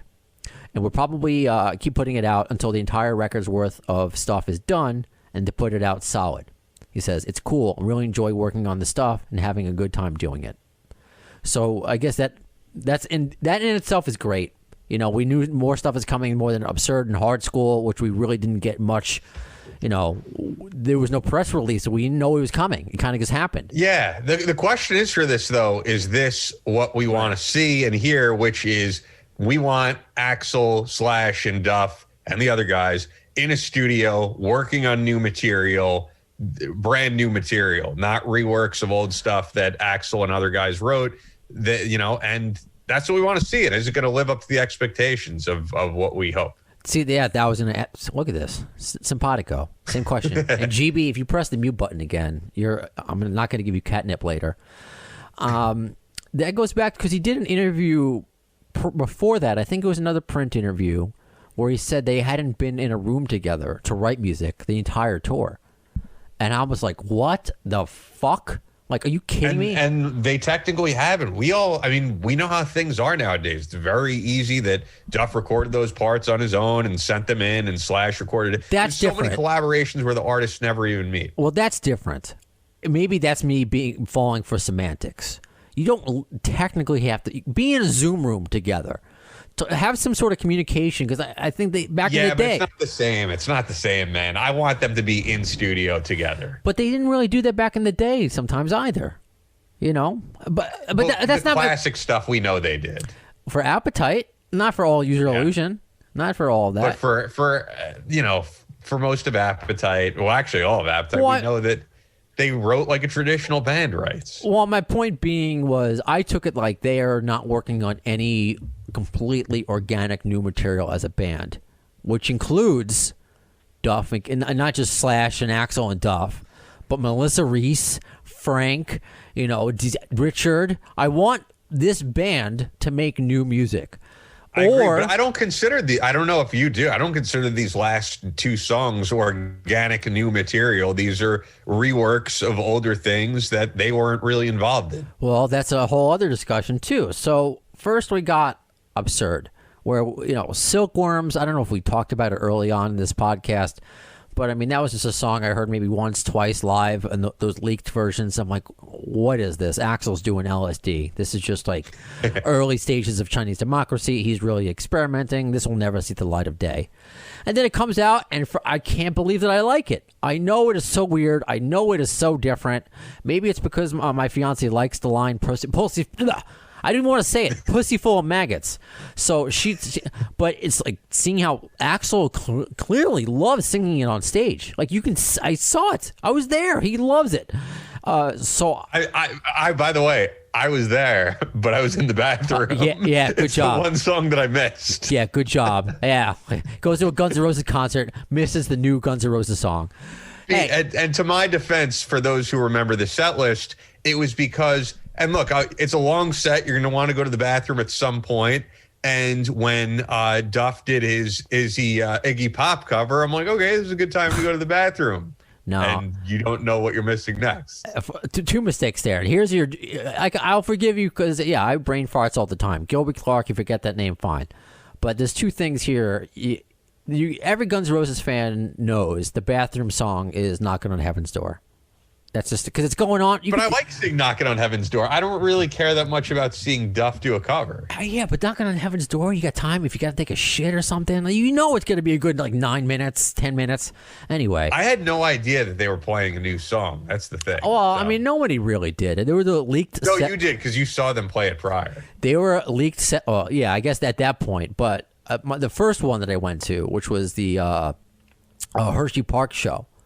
And they might have played it that night if there weren't technical difficulties, because there were leaked set lists that had this song called Absurd on it. Like, what is this? And, that was like, that blew everyone. Like, what is this? Is this some troll and making up a set list? And this is what we got as Guns N' Roses fans. We have to live on rumor and hope and will. But they didn't play it that night. And also, I mean, come on. I love Duff's cover of Iggy Pop. I mean, that's a great cover. Oh, yeah, but you got to choose when you want to go to the bathroom. Yeah, I guess. All right. I guess so. I guess so. But here's the thing, though. So I like that song. And Hard School, yeah, they've talked about, like, maybe was that the rumored Jackie Chan. There was I saw that. Your boy Howard Stern. There was a clip that was going around when Duff was on there in 93 saying, Howard certainly was not. I don't know about now. Maybe you listen to him now. I only watch the clips they post on Facebook. But he's like, "What the fuck's up with Axl?" He's saying this to Duff. He's like, "What's going on? Where's the new music?" And he's like, "Well, Slash and I are currently working on new music for a Jackie Chan film." And so people believe that's what Hard School became. And I liked it, man. I thought it was really cool. I have no problem with it. My biggest thing was, as they continue to sell this merch for Hard School, I don't think it's the appropriate merch. You want to go Hard School, you got to come out with rulers and trapper keepers and erasers and ballpoint pens, and you got to make it school or whatever. That's I've said that terrible joke before, but I mean that was something. It's like, wow, this band did something. But again, it's my problem with management. No specific one, but just in general. And this band, even though they're my favorite one, is communication. There's no communication. Like, where does this come from? So I was able to find out from interviewing Josh Freese that he was not on it. So it's a process of elimination, and that's when we found out that Chinese Democracy, before it had lyrics, was called Smells Like Josh Spirit. So that was a cool little nugget to get from Josh. But I mean, these are like little nuggets. I'm not asking about, I just want to hear how songs are made. But I still want to hear a song that's organically written with these guys, and I'm not taking anything away from them. Absurd is okay in my opinion. Hard School, I think, is a good song, but if I'm going to be honest, neither of them blow me away. The first time I heard Chinese Democracy and I just heard that riff, I'm like, this is awesome. Yeah, I want to hear something that really excites me in that way, and I know that they're capable of it. We know Slash still writes music and Duff still writes music, and I don't know if it's them having some fear over if it'll match up to people's expectations, because if it doesn't, a lot of fans, whether they're casual fans or diehard fans like us, are going to say, you know what, they should have just kept the catalog as it is, because this isn't what we were hoping for. That's how I feel about the last Motley Crue album. Like, it's okay. There's nothing that's great about it to me. There's a couple of songs I really like, and that's about it. Guns N' Roses, though, I actually do put up at a higher standard, because to me, everything that's been put out at on the Guns N' Roses name is great, and I don't want them to put out a subpar album under that name. I don't think there's a lot they have to worry about. I just I don't see that happening because, I mean, look at just what Chinese democracy is and anything subpar. I mean, it can't get but keep in mind, to us, it's not subpar, but to the mainstream fan, it is. I don't think they care because they still play those songs. So, yeah, I just want them to put out something that's really good. And maybe the chemistry is not there other than in a live setting. I don't know. And also, I'll be honest with this, too. Axl's voice is not what it was on Chinese Democracy. This was the first tour where I personally saw where, look, it was a great performance, had a great time, but I could see the deterioration on certain songs. Axl used to not usually struggle doing songs like Better, which they might as well just take off the set list because he is struggling with those songs. And it makes me think, like, this is kind of it. I don't want them to be a shadow of what they used to be. And they're not yet, but they could be. I don't want them to go out there and, when I watch like Bon Jovi live now, I don't know if they were ever that great live, but like John just does not sound like classic John Bon Jovi. I don't want that. And at some point you got to bow out. And if you're going to do an album, like, now is the time to do it. You can only do so much with Pro Tools that it's going to sound like the classic GNR that we love. Well, I mean, there's a couple of things there because about bowing out. I mean, sometimes, yeah, you're not going to, it's like an athlete. You know you're not going to perform to the level that you once did when you're 20, and yeah, athletes have to retire. But do you really need to do that music if people are still coming to see you? Case in point, even though he had to cancel because of COVID, and hopefully he does more stuff, is David Lee Roth. Look, yeah, David Lee Roth was never the best singer, but you know what? I would still pay to see him, man. He's entertaining as fuck. I don't care. Yeah. But I'll, at the same time, compare that to, and I did see him recently at Sony Music Hall, Sebastian Bach still sounds like Sebastian Bach. Sebastian Bach, he has kept his voice up because you watch him and there is no sign of like, this is a shadow of what this guy used to be. And I do feel like Axl's a little bit more in that territory than Sebastian. And I don't want to go to a Guns N' Roses show and be like, man, they should have hung it up. Don't feel that way now, but I feel like we're getting to a point where I can see that happening 5 years from now. The only thing that I would do, because when I would go, I would notice, look, and I don't want to go this route, critiquing Axl's voice, because it's it could be a low-hanging fruit, and I'm not that kind of host. I want to err on the side of positive of things. I had positive reviews of all the shows. I had some great experiences last year interviewing fans, doing reviews of the shows, getting their honest opinion. I want it. So when a Guns N' Roses show is over, when it's like 2.5, 3 hours, 3.5 hours, whatever, it's always like, oh my God, it's like, that's it. But at the same time, should Axl Rose, who's going to be 60 in a month, be doing a 3-hour show where I noticed the first half of the shows are stronger than the last half, and that's to no fault of anybody. That's just... By the way, this just reminded me when you said he's going to be 60, that means it's basically 10 years ago when we saw them, because remember, it was the 50th birthday and they had the birthday cake and all that. Yeah. It's just crazy to think 10 years have passed since then. And look at what's happened. So that's how I look at, like, a lot has happened in these 10 years where, not in this lifetime. Slash and Axl hate each other. It will never happen. And I'm so happy to where they are now. And there's just a lot of good news. Like this, the Slash interview is good news. I think the DJ thing is good news. I like when former members talk positively. You're right. I wish Bumblefoot would, whatever happens in his situation would, maybe he'll come on my podcast then, or something. It's just what happened. It's a rock band. It shouldn't leave you that angry. You would hope not. And then also the thing I kept, I don't want to forget, is the reworking old material. Now, I understand, and I do want it too, that this band as presently constituted would be amazing going to, just like Slash did with Miles Kennedy and the Conspirators. In a room together, let's record, bang it out, rock and fucking roll, let's go. But that's not the way Axl works. Don't Cry was the first Guns N' Roses song they ever wrote. Axl said it on tour this year. We knew that anyway. It was written before Appetite. Didn't show up until Use Your Illusion later. Same thing with November Rain, written before Appetite. And I've speculated possibly same thing with with You Could Be Mine because of the fact that those lyrics are inside the booklet for Appetite. True. Yeah, I'm not sure. Actually, that's something I'm not sure about. But there are a few songs that ended up on Use Your Illusions that were written before Appetite. And since we were just mentioning Van Halen, that album, A Different Kind of Truth, it's like you made this material.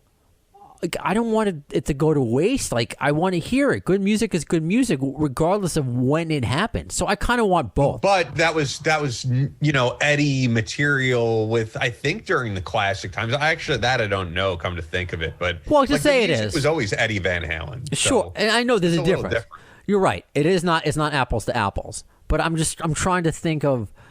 I don't know if there is an apples to apples case here. But I think I want it all. I want whatever's left over from the Chinese leftovers.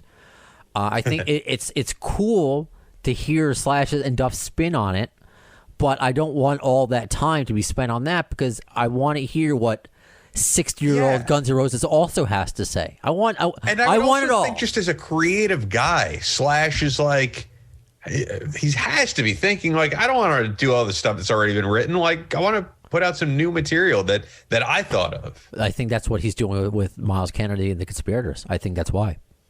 I mean, but you know what 99% of us want.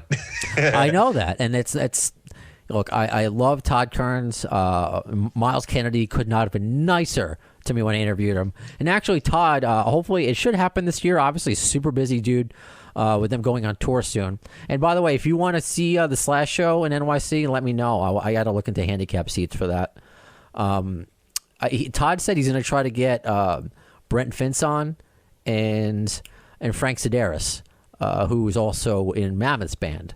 But he had, speaking of car accidents, he had a major one, and hopefully, I think his wife was like in bad shape. So hopefully, he had shit to deal with. So hopefully I'll have like a true like SK, what is it? SKMC. That's how you abbreviate it.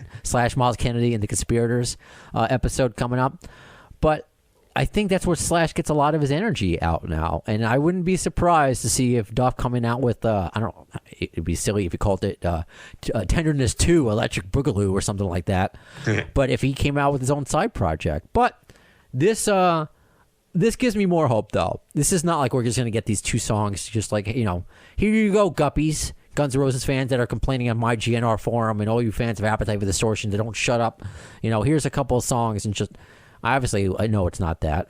But it's exciting, and it just gives me hope for this band in the future. And what Slash also said, this was not supposed to last. Remember, Ian, we started this podcast, Appetite for a Reunion. And that's what I didn't even see it being like a long time podcast. I know you did it. I thought we were just going to talk the reunion, so things changed, like you evolved it. I know you did, and look where we're going. And it's cool that this band is still. Well, it could be frustrating at times. It's a fun frustrating. Obviously, this isn't life or death, but we're still talking about them. We're still talking about new music. There's a lot of cool things in the future for this band, I think, that is still to come, and it's great. I think it's absolutely great. And it's truly like the only mega tour I could think of. There's probably others, but like that went off without a hitch during this whole pandemic. I can't think of one. No cancellations other than one with Mammoth, but it was pretty much I don't know how they did it, but they did it. They did it. And look at Axl, man. He fought through food poisoning, which I think was the Fenway show. Where he was like almost throwing up, and I think Melissa also got sick. They said food poisoning. I'm not going to jump to any conclusions, but they it's got to be, because if you know how it is, if anybody got COVID, those shows wouldn't have happened. Oh yeah, and that would be so illegal and bad if like they hid that and shit. But it's hard for even putting that out into the ether. But the fact that they got sick and battled through, yeah, man. Except for somebody on the Mammoth camp, they got sick and they pulled it off. And they were able. They look at that. Those were some of the three best nights of my last year. That I got to spend. Meeting certain fans. My going with my girlfriend to these shows. It was great, man. So I'm not going to complain too much. That's why I didn't want to get into Axl's voice and all that stuff. Like where we, and because I do get it. Like I get it, and it's a point. It's a legitimate gripe for some people, especially if you go back and watch some of the older clips. But I think it's just you got to take into account this dude is 60. Oh, yeah. I guess I just say it for the main reason I say it, though, is just because if we're going to hear new material, it's just like now is the time, man. Don't keep us hanging. Right. Yeah. So I guess that's something else, too. Like, where are these vocals for Hard School and Absurd from 1999? What are the vocals from? No, I think they're new. Yeah, I hope so. Think back. I mean, if you want to hear the newest Axl is Rock the Rock. Right, from Looney Tunes, so that's how he does it now. So he can still do it, and it's everyone praises that AC/DC Axl DC tour where he was just nailing it. And look, those were shorter shows. If that's what GNR has to do to get the ultimate Axl, or maybe he wants to do these 3-hour shows, and like I haven't been with Slash in so long, and like I gotta make up for lost talk. I'll take it. It's not taking much out of my enjoyment. It really isn't. So that was kind of the synopsis of all the. If you want to relive some of the shows last year through the eyes of the fans and myself, that's kind of was the. Everyone said it. I didn't tell anybody. All the fans. I didn't say I didn't tell them to be nice to Axl, hold some feelings back. No, tell me your feelings. Tell me how you really felt about the show, and they all kind of on par with what we say. It was. Not the clickbaity kind of fans, the nasty fans that we were maybe talking about at the beginning of this conversation that will just, looking for trouble, looking for something negative. That's not what I'm about. That's why I don't think the culture I've created. That's why you're a perfect co-host. That's not what you're about. Does it happen sometimes? Do you have to talk about it? Yeah, because we're not blind. We're obvious, but. Now I'm just rambling and babbling. I think it's because I haven't talked to you for so long. I haven't talked to the AFD show Bad Apples in so long, and I'm just glad that I've been able to talk for nearly an hour and a half, and my lip is not bleeding, which was, dude. I've been going to sleep because I normally wear an eye mask because I need to sleep in the dark, and just so my lip doesn't because I put Aquaphor on it before I go to sleep. And so I don't just get all that shit over my pillow. So I have a mask on, a COVID mask. So I'm going to sleep. I'm going to sleep with 2 masks on my face every fucking night. The past few nights. But it's been a fucking mess. So this has been a nice little escape from the mess that's been my life these past few days. So thanks, Ian. Man. Thanks, Ian. I appreciate you helping me get this off my chest and just talk Guns N' Roses with me as well. Yeah, no problem, man. Anything you need to talk about? Because obviously, we can keep going, but I think I want to save my voice. I don't have much to say about it, but I at least want to mention I finally went to Los Angeles and went to the Sunset Strip and saw the Whiskey A Go-Go and saw the Rainbow Bar and Grill and the Comedy Cellar. And also, literally, this was crazy, just walking the Sunset Strip to go to In-N-Out Burger, which was a long walk. I just wanted to go there. I passed like all the strip clubs they talk about in the Girls, Girls, Girls song, like the Marble Arch and all these things. I was like, this is the actual club, same name. Like I didn't go into any of them. I would tell you if I did, but it's just crazy to see all these things that I remember from Motley Crue videos and Guns N' Roses and seeing how small the Whiskey A Go-Go was. Like when you hear about bands like Guns N' Roses talk about selling out the Whiskey A Go-Go, it would basically be like selling out Revolution in Amityville where we live. It's not that much bigger than that. Mm-hmm. So yeah, it was cool to finally see these things. And at the Rainbow, seeing like these old pictures of Axl and old pictures of Slash and the statue they now have for Lemmy from Motorhead. So it was cool doing all that finally. Awesome. I will do that eventually. Oh, and before I do forget, because I mentioned it's not a beef with Tracy Guns, so I'll tell the story here again, not mentioning a name because it's a person that was nice to me, even though seems to be some sort of communication misunderstanding. So obviously, like a lot of people, Tracy Guns has been a challenge to get on the podcast. He's very. And by the way, you're mentioning this too because I did see LA Guns at the Whiskey A Go-Go New Year's Eve. Oh, nice! Oh, very cool. So I had Phil Lewis on. He was awesome. Very nice guy. Yeah. Oh, and I was so caught up in that conversation, I barely got to talk Guns N' Roses with him. Well, imagine that. So I'm like, oh, well, you know what? Maybe this is the perfect ammunition to talk to Tracy Guns. That like this, yeah, I'll talk to you all about LA Guns. I'm just happy to talk to you. But prior to even that happening, because Tracy's very responsive on social media. I had asked him on Twitter, which is how you got Charlie Benanti. Like, would you want to come on the podcast? And he's like, I don't really do podcasts. And I guess said respect, sure, whatever. A no is a no, and I do take that. I will take a no. It's just a matter when the no becomes blurry or it doesn't. You say no, then yes, and then you dick me around. That's when I get, I'm emotionally confused about it. So I had done an interview with somebody, and for whatever reason, the LA Guns manager calls me. Got my number from a guest. About nothing bad, just wanted to talk to me about something that I spoke about on a podcast that he was interested in. And I said, I've been trying to get Tracy Guns on the podcast. I just hope maybe if you listen to this episode I just did, you're asking me about, you kind of know what I'm about, that I'm not a clickbait person, I'm a nice guy. And he's like, yeah, that's me. I tell Tracy not to do these interviews. And he's like, I'll get you. And I'm like, oh, wow, okay. Hit us up when the new album is coming out, and we'll get you Tracy and Phil. Oh, wow, okay, cool. New album comes out, I email. We can get you Phil. Sure, because I'm not the biggest. That's something. It's the truth. I'm not the biggest LA Guns fan. I know so little of their catalog. I respect the hell out of them, but it's just that my world never really went that way. It just didn't. Yeah. It went the Poison way. It went the Motley Crue way. It went Guns N' Roses way. So then I get. So after I interviewed Phil, it went well. I even got a confirmation that if I wanted to get Phil back on to talk Guns N' Roses this time, no problem. Everything went great. Then I write back to the LA Guns manager and like, hey, this was like weeks after, maybe a month after. Hey, just following up. Maybe there's a chance I can get Tracy on if you see how well the Phil interview went. Everything is, maybe this is the time. So tell me how you would read this. The manager says, hit me up next week with the same exact question. Oh, okay. Maybe it wasn't it.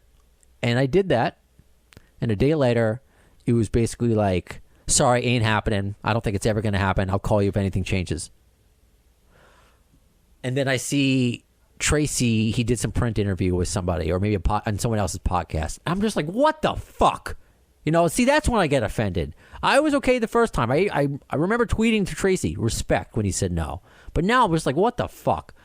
So I put out, I think I did a screen capture of the interview that he just did, and I said, look, I've just gotten rejected again from Tracy Guns. I'm not sure why.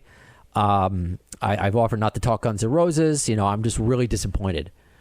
And I tagged him on Twitter and on Facebook, not thinking he'd respond to that, but just like, I don't know, just to tag him. He responds on Facebook saying, it makes it sound like I'm purposely avoiding your podcast. I'm not. Best of luck to you. And I responded, I'm like, you know what? If I misinterpreted something from your manager, that's fine. If you're not purposely avoiding me, I don't take it personally. But what was kind of great was I had no idea the amount of followers he has on Facebook. They all started commenting. Like, I got so many comments. I got a lot of followers out of that too. Probably more followers than I would have gotten out of an actual Tracy Guns interview. Yeah. So, and I won people over saying like, I would tell this guy to fuck off. I'd be like, I would tell me to fuck off too. But you don't really know the whole story. And then some people are like, oh, I know about this podcast before. I listened to you. You're kind of all right. I'll give you a listen now. Oh, look at you. You're backpedaling with what you said to Tracy about, apologizing. Like, no, I got new information that maybe he didn't know about it. And he's not avoiding me. So now I can adjust my, maybe I did overreact or got angry at the wrong person. But again, how would you read that as a manager? Hit me up with the same question. He told me like yes, like once, and he made it sound like I guess ask me next week. I can't answer this right now, but ask me like on Monday. That's how I took it. Yeah. And then whatever. So that's what was funny. And then the other day it was Phil Lewis's birthday, and I took one of my I took a clip of the interview of Phil talking, waxing poetic about playing with Tracy Guns. And I put that on Twitter, and Tracy retweeted it. So either he doesn't remember me, or he just doesn't give a shit, or he just wanted to wish a happy birthday to Phil because it was a good clip. It was a nice clip of Phil talking about Tracy Guns and how they work together. So I mentioned that at the beginning. Didn't want to forget it. I haven't talked about it completely on this podcast, especially the manager part. But again, this is what I deal with managers. So it's not just Team Brazil.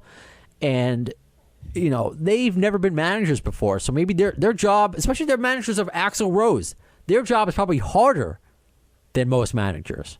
So I will always give that to them. I just would love some communication. At least tell me no. Or if Frank, when I went back to listen to that episode, he said that he wanted to come on with Brain. So I could have a Frank Brain episode. And Brain, look, sorry, Brain, I reached out to him recently. He responded because him and Melissa put out some trap music. And I said, I would love to interview you guys about this. And he goes, you know what his first word? Maybe I still have it. Or did I delete it? Oh, maybe I deleted it. His first word was rad. If you remember. Oh, I don't know. Because everything he said, it was on my clipboard, but my soundboard before. He would always say, rad. He's like, rad. Is he from California? Yeah. Because they always do. That's just a California thing. I've learned that from interviewing some LA people, yeah. So he said, yeah, I'll talk to Melissa and you'll see how she feels about it. Never heard back, but I know Melissa. It's like how people in Boston say wicked for everything. That's true. Or Long Islanders say bro. Or what? Yeah, what do we say? Melissa wants to come on with Brain, so it's just like, it's a communication thing. Like, come on, I'm not here. I'll talk about, like with Wolfgang and Dirty Honey. I won't talk about GNR if you don't want. Just a chance to talk to you about whatever you're promoting. Just a chance to have a human interaction with an interviewer that appreciates you and a small listener base that will appreciate you, I guess. So I think that's how I need to. That was the only thing I think I forgot to mention. It's a lot to get out in these 2 weeks that have happened since my last episode. A lot. And I said that with one tooth missing. Half a tooth. Oh, God. God. Whatever. A special shout out to my my fiance, who's just been awesome making me chicken soup and soft foods, so I don't accidentally rip my tooth off or anything like that. So anyway, Ian, anything you want to promote before we're out of here? No, I'm good, man. I guess check out Battle Line Podcast, and that's really it. So, well, thanks, man. I always do appreciate it. Obviously, next time I have a guest, I think of you if I ever get on Don Dokken. We gotta come on. That'd be cool. Can we make that happen? Can you try to make that happen? Try to get Don Dokken on this podcast. Maybe, but yeah, he'd be cool.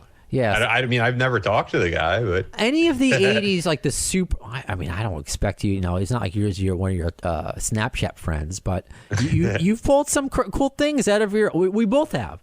Like, you inspired me at the beginning with what you accomplished with, your early podcast stuff and what we were able to do with ours at the time and what you're still doing. Like getting Charlie Benanti.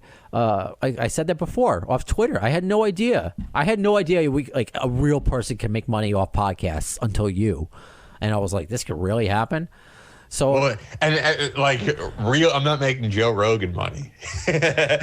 But I know you mean real person. But then again, those girls from Call Her Daddy were making $60 million. They're regular people. I should rephrase it.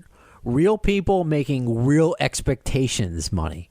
That kind of thing. A real expectations kind of money. I'm not. Dude, I'll give you one more real quick. Tim Dillon's podcast is huge, and I saw Tim Dillon play a comedy club in Queens probably 6 years ago, a tiny little comedy club in Queens. And now his Patreon makes I don't know if it's $100,000 a month or $200,000 a month. It's crazy money. Well, somebody asked. And he's just a regular Long Island guy. Somebody asked me yesterday, hey, do you have a Patreon? And I do. It's on there. I barely promote it because I'm terrible. We're talking about this off the air. I'm terrible at marketing myself. I do not like asking for money because I feel anybody listening to me, I just appreciate your listenership and everybody works hard for their money.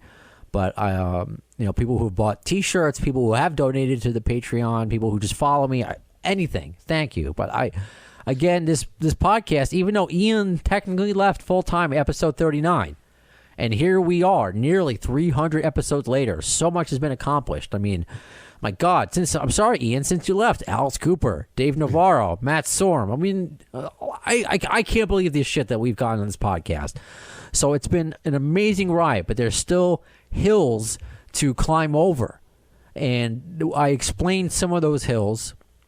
Now, talking about the Tracy Gunn stuff, talking about, the loop, the Adrian Smith Iron Maiden, which you can check it out, the unreleased thing he said about the Guns N' Roses tour on our YouTube, which is only like 1:10 long. I had to take out of that interview because of a management decision last year. So all the hoops that I've had to go through, there are more to get through, but we keep persevering and getting your name out there. I think the Dave Navarro interview, I don't know if I ever made Yahoo News before. I mean, that's awesome. That's fucking amazing. And the fact that I still have this New York City radio tie, that it's on Q1043.com, the radio station I grew up listening to. So there's a lot of stuff that we've accomplished. But 2002, this is the year that you should see the Doug Goldstein book, and hopefully, when that comes out, everybody will know about Appetite for Distortion. But all you bad apples, you will be the original OGs. But I just don't want to be too small. I want to be kind of big before this book comes out. But don't matter. It doesn't matter. If I have success with the book, I'm still going to be a self-hating, the cliche self-hating Jew. That's just who I am. Anyway, my therapist, every 2 weeks. It's okay. Ian, what are you looking at? I'm distracted by your face right now. Oh, no, nothing. I just like work stuff.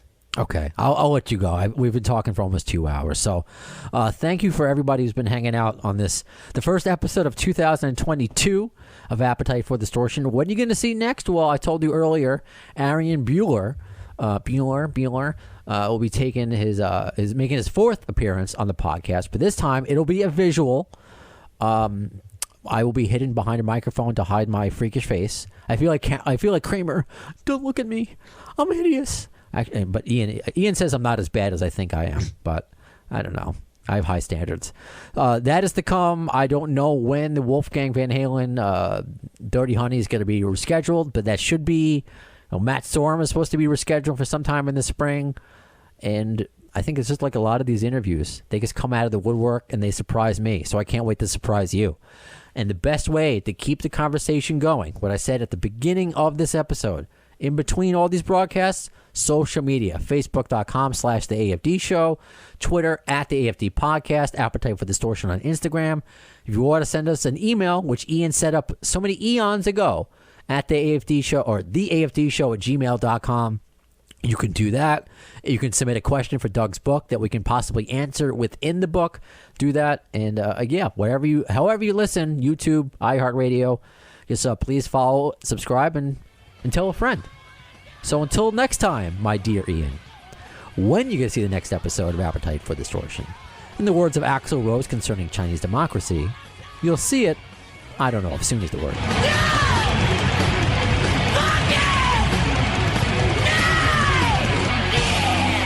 Thanks to the lame ass security, I'm going home.